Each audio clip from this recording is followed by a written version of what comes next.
From WLWT, this is Let's Talk Cincy, presented by Western and Southern Financial Group. Put our financial strength behind you.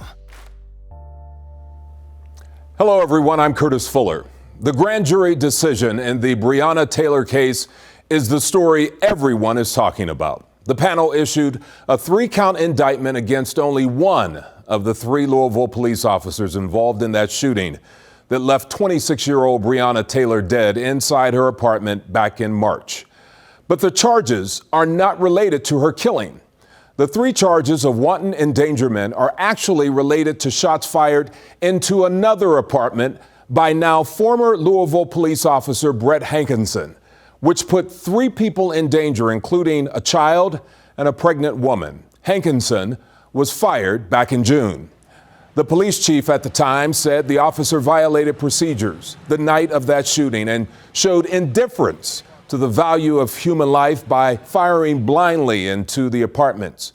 More than 30 bullets were fired by the 3 officers. The police were attempting to execute a search warrant as part of a drug investigation. The announcement sparked protests in Louisville and around the country. People upset with that decision, saying justice was not served. During these latest demonstrations down in Louisville, 2 police officers were shot. Both are now recovering, and a suspect is in custody. People here in Cincinnati also took to the street to express their anger and frustration. They, like the family of Brianna Taylor, have demanded that more severe charges need to be filed against all 3 officers involved in the shooting. When that decision was announced, it was just like a knife in the heart. It's days like this that say we have to come out, make our voices heard, be a presence in our city to say this is not okay, this is not acceptable, and we will not tolerate this. I feel like those who are supposed to protect us don't. Those who are supposed to ensure protection happen won't. And there is no faith and no trust in our systems any longer. Back in May, Kentucky Attorney General Daniel Cameron announced his office would take over this case and serve as the special prosecutor. It was his call to take this case to the grand jury. I urge everyone listening today to not lose sight of the fact that a life has been lost, a tragedy under any circumstances. The decision before my office as the special prosecutor in this case was not to decide if the loss of Ms. Taylor's life was a tragedy. The answer to that question is unequivocally yes. There is no doubt that this is a gut-wrenching, emotional case, and the pain that many people are feeling is understandable. I deeply care about the value and sanctity of human life. It deserves protection, and in this case, a human life was lost. We cannot forget that. My job as the special prosecutor in this case was to put emotions aside and investigate the facts to determine if criminal violations of state law resulted in the loss of Ms. Taylor's life. This included examining the actions of Sergeant Jonathan Mattingly, Detective Brett Hankinson, and Detective Miles Cosgrove, the 3 officers who fired their weapons in the early morning hours of March 13th. In working with our federal partners on this case, it was determined that while we would share information to advance our respective investigations, we must also maintain some level of separation to ensure the integrity of each investigation. When examining issues regarding potential civil rights violations, we determined that any such violation are better addressed through a federal-led investigation, and issues involving potential criminal acts concerning the shooting are better addressed by a state-led investigation. With this in mind, our investigation focused on the events that took place in Ms. Taylor's apartment on March 13th. In total, 6 bullets struck Ms. Taylor. Medical evidence obtained by our team indicates that only 1 shot was fatal. This from Attorney General Daniel Cameron, giving a look at the tragic night Brianna Taylor was killed. Evidence shows that officers both knocked and announced their presence at the apartment. The officers' statements about their announcement are corroborated by an independent witness who was near in proximity to apartment 4. In other words, the warrant was not served as a no-knock warrant. The Kentucky State Police ballistics report did not conclude which of the 3 officers fired the shot that killed Taylor, but the FBI said it was Officer Miles Cosgrove who fired the fatal shot. Further medical evidence shows that Ms. Taylor would have died from the fatal shot within a few seconds to 2 minutes after being struck. The Attorney General says the shooting was justified. Officer Jonathan Mattingly was not charged either. He fired 16 shots. The officer charged, Officer Brett Hankinson, fired 10 bullets. When prosecutors prematurely release information about the case to the public, it can risk justice by poisoning the jury pool, violating the accused's rights to a fair trial, and even jeopardizing the final verdict. The success of our legal system is predicated on the principle that the accused is innocent until proven guilty. Despite passions, opinions, and desire for every detail to be known, the rule of law must apply. Justice must be done. Now, each charge of wanton endangerment carries a maximum penalty of up to 5 years in prison and a fine of up to $10,000. Brett Hankinson is free after posting a $15,000 bond. Up next, more from Kentucky's Attorney General on his perspective about truth and facts and his message to protesters when Let's Talk Cincy continues.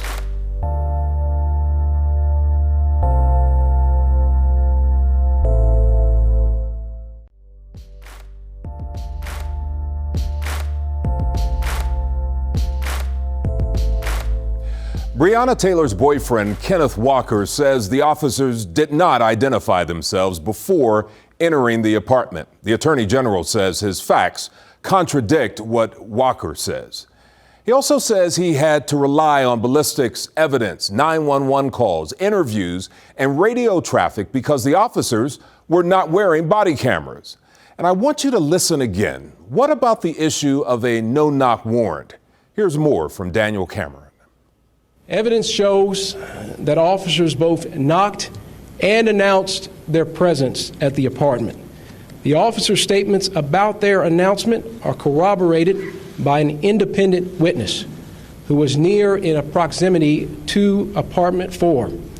In other words, the warrant was not served as a no-knock warrant. When officers were unable to get anyone to answer or open the door to apartment 4, the decision was made to breach the door. After breaching the door, Sergeant Mattingly was the first and only officer to enter the residence. Sergeant Mattingly identified 2 individuals standing beside one another at the end of the hall, a male and a female. In his statement, he says that the male was holding a gun, arms extended, in a shooting stance. Sergeant Mattingly saw the man's gun fire, heard a boom, and immediately knew he was shot as a result of feeling heat in his upper thigh. Kenneth Walker fired the shot that hit Sergeant Mattingly, and there is no evidence to support that Sergeant Mattingly was hit by friendly fire from other officers. Mr. Walker admitted that he fired 1 shot and was the first to shoot. In addition to all the testimony, the ballistics report shows that the round that struck Sergeant Mattingly was fired from a 9mm handgun. The LMPD officers fired 40 caliber handguns. Every person has an idea of what they think justice is. My role as special prosecutor in this case is to set aside everything in pursuit of the truth. My job is to present the facts to the grand jury, and the grand jury then applies those facts to the law. If we simply act on emotion or outrage, there is no justice. Mob justice is not justice. Justice sought by violence is not justice. it just becomes revenge. I understand that Miss Brianna Taylor's death has become a part of a national story and conversation. But we must also remember the facts and the collection of evidence in this case are different than cases elsewhere in the country. Each is unique and cannot be compared. There will be celebrities, influencers, and activists who, having never lived in Kentucky, will try to tell us how to feel, suggesting they understand the facts of this case and that they know our community and the Commonwealth better than we do. But they don't. I urge those protesting on the streets to remember this. Peaceful protests are your right as an American citizen. Instigating violence and destruction are not. Now, for the record, no drugs were found in Brianna Taylor's apartment. Kenneth Walker says he fired because he thought someone was breaking into that apartment. Charges were dropped against him, and he has since filed a lawsuit against the Louisville Metro Police. Well, up next, one-on-one with the head of the Urban League Center for Social Justice, calling for accountability in the Brianna Taylor case when Let's Talk Cincy continues. Welcome back. Opinions on this case are deeply divided. I sat down with a local attorney who is leading a new center aimed at addressing police accountability. This outcome is not justice for Brianna Taylor at all. I think that there's overwhelming evidence that, at least that we know about, that should have at least served as a basis for charging all three of them with her death.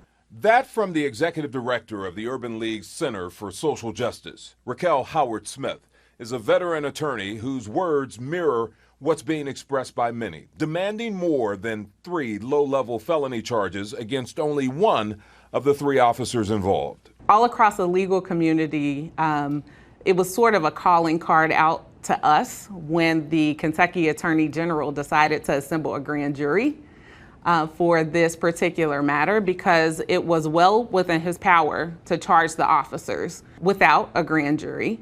But grand juries sort of give prosecutors cover. The AG, Daniel Cameron, says Taylor's death was a tragedy. He says Brett Hankinson's actions warranted the charges against him.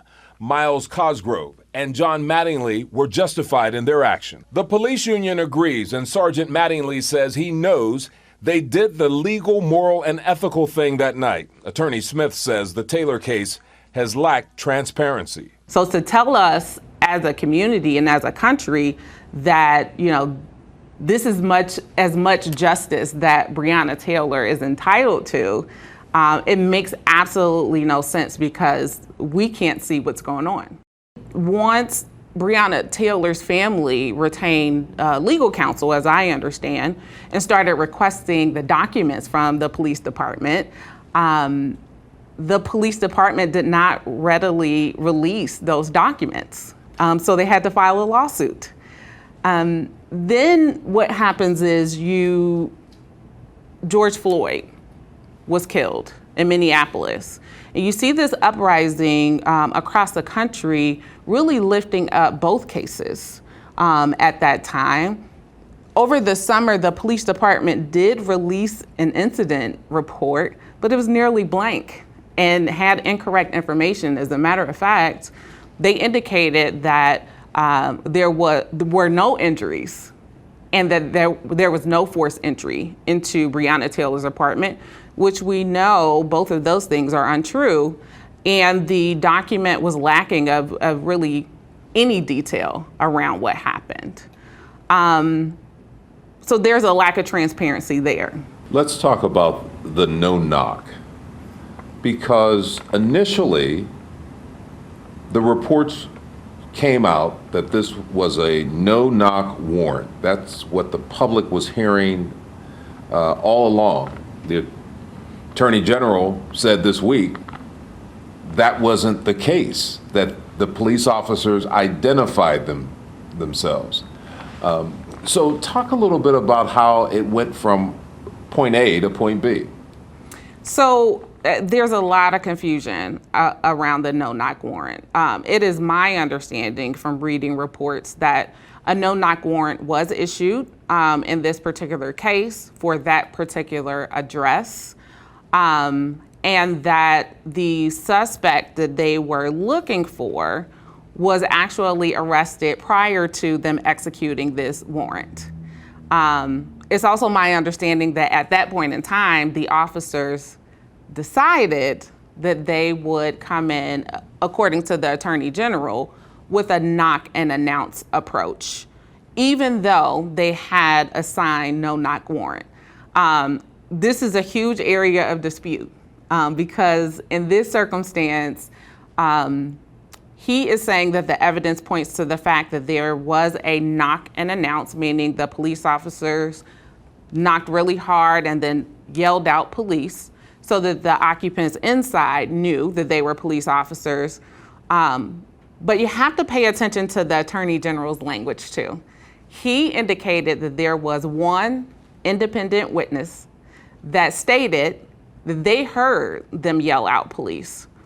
However, news reports are saying there are up to 12 other residents of that apartment complex that says that they heard nothing before there was a battering ram that went into that door. So I think that the issue is really whether the police did identify themselves before going in. I don't think that they, because the suspect was already arrested that they were looking for, I don't think they had a basis for a no-knock warrant at that time because the circumstances had changed. I'm less well-versed in Kentucky law, but especially here in Ohio, if the circumstances under which the warrant was issued changes, then you're supposed to get a new warrant. Because the warrant is based on very specific information. And if they know that that information is either untrue or has changed, then the police officer, you know, in observance of the occupant's Fourth Amendment rights against unreasonable search and seizure, should go back to the drawing board and figure out whether they have a right to be there in that way under those circumstances. So, I mean, I would definitely argue that one, there's a lot of confusion around whether they had a right to be there. But I would also argue that the evidence that was presented to the grand jury, there's no way for us to tell whether that was an accurate picture or not of what happened. And we also don't know if the 12 people who said they didn't hear something appeared before the grand jury. You are correct. We have no clue at this point in time who testified. We don't know if Kenneth Walker, her boyfriend at the time, who was the star witness because he was there, we don't know whether he testified. We don't know what statements were presented to the grand jury. We don't even know which charges were advanced to the grand jury to consider for all three officers. I think what it comes down to, or at least what the Attorney General has said, is it comes down to ballistics and being able to tell based on that science who shot first and when. But when it comes down to the circumstances and the chronology of what happened, the only folks, as I understand, that were in that apartment were Brianna Taylor, Kenneth Walker, and the two officers who forced their way in. It's a he said, she said. But I think at that point, Brianna Taylor cannot speak for herself. Kenneth Walker is definitely a witness. The two officers are, but their credibility, in my opinion, is very much in question. And a final thought when Let's Talk Cincy returns. The family of Brianna Taylor reached a settlement in the wrongful death lawsuit with the city of Louisville. That settlement, $12 million, and the promise of police reforms. And finally, let me close with this thought. Maya Angelou had an interesting quote. She said, "There's a world of difference between truth and facts." She said facts can actually obscure the truth. So with that in mind, consider this. He talked a lot about truth and facts. I heard him say that quite a bit. As a journalist, I've been doing this 40 years. I've always seeing the difference between what is truth and what is a fact. It doesn't equate all the time. Mm-hmm. He made it seem, as I interpreted it, that the truth equaled the facts. That's not always the case. Absolutely not. My mother always had a saying, there's three sides to every story. What he said, she said, and the truth. And I think that, the criminal justice system is really set up in a way where the facts are determined by who's the better advocate, right? So you have two lawyers, whether it's a prosecutor or a defense attorney, and they get to duke it out to present what they feel like is the most credible story. And then a trial jury typically will determine from those two sides of the case what they believe to be fact.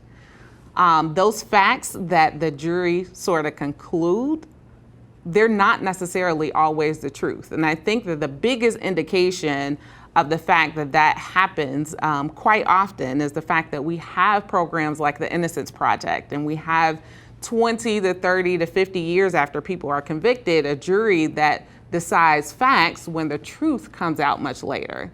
So yes, I think the Attorney General was incorrect in equating the two, and especially in this circumstance, we don't even have enough information, not enough has been publicly available from that grand jury proceeding to know what he even presented.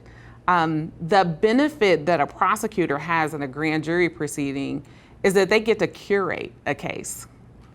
Without cross-examination, they can advance whatever charges they want. And in most circumstances, those proceedings are secret forever. There may be very limited circumstances under which that would be released. But, only the people that are on that grand jury, the AG and possibly some of the witnesses, can even attest to what was presented there. So, he's equating truth with fact, and I don't buy it. Well, that does it for the program today. Email us your ideas at ltc@WLWT.com. And remember, you can always watch full episodes on WLWT.com/Let's Talk Cincy. You can also listen to Let's Talk on Apple Podcasts, Spotify, and wherever you get your podcasts. Thanks for joining me for another edition of Let's Talk Cincy. Have a nice day, and I'll see you right back here next week.